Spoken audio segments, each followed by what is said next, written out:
Apakah kalian pernah merasa tertindih hantu? Pernah terbangun dari tidur, tapi sulit bergerak ataupun berteriak? Tenang, ternyata kalian bukan sedang diganggu makhluk halus loh.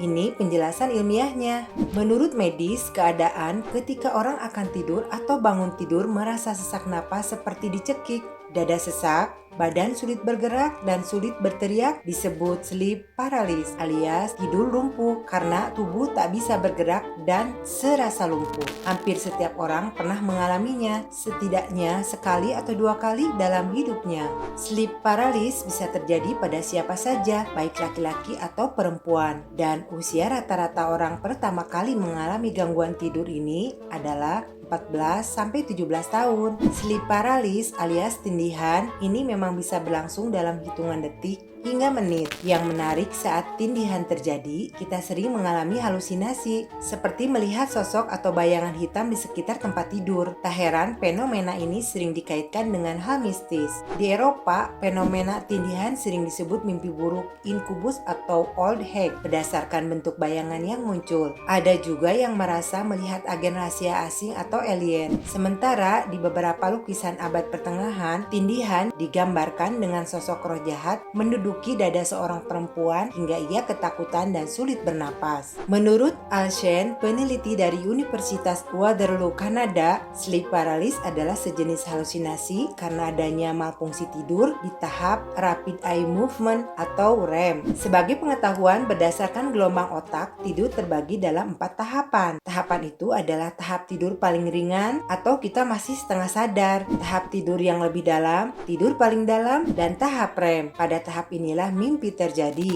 Saat kondisi tubuh terlalu lelah atau kurang tidur, gelombang otak tidak mengikuti tahapan tidur yang seharusnya. Jadi dari keadaan sadar ke tahap tidur paling ringan, lalu langsung melompat ke mimpi atau REM. Ketika orang mendadak terbangun dari tahap REM, tapi tubuh belum, disinilah sleep paralysis terjadi. Kita merasa sangat sadar, tapi tubuh tak bisa bergerak. Ditambah lagi, adanya halusinasi, muncul sosok lain yang sebenarnya ini merupakan ciri khas dari mimpi. Selain itu, sleep paralysis juga disebabkan sesuatu yang tidak dapat dikontrol. Akibatnya muncul stres dan terbawa ke dalam mimpi. Lingkungan kerja pun ikut berpengaruh. Misalnya, kalian bekerja dalam shift sehingga kekurangan tidur atau memiliki pola tidur yang tidak teratur. Nah, karena sleep paralysis merupakan bagian dari fase tidur yang belum sempurna, fenomena ini akan berakhir seiring berjalannya waktu. Tapi kamu bisa melakukan sesuatu untuk mencegah terjadinya sleep paralysis, yaitu dengan tidur cukup, tidur dengan posisi nyaman, hindari makan sebelum tidur, hingga kebiasaan merokok dan minum alkohol, dan olahraga teratur.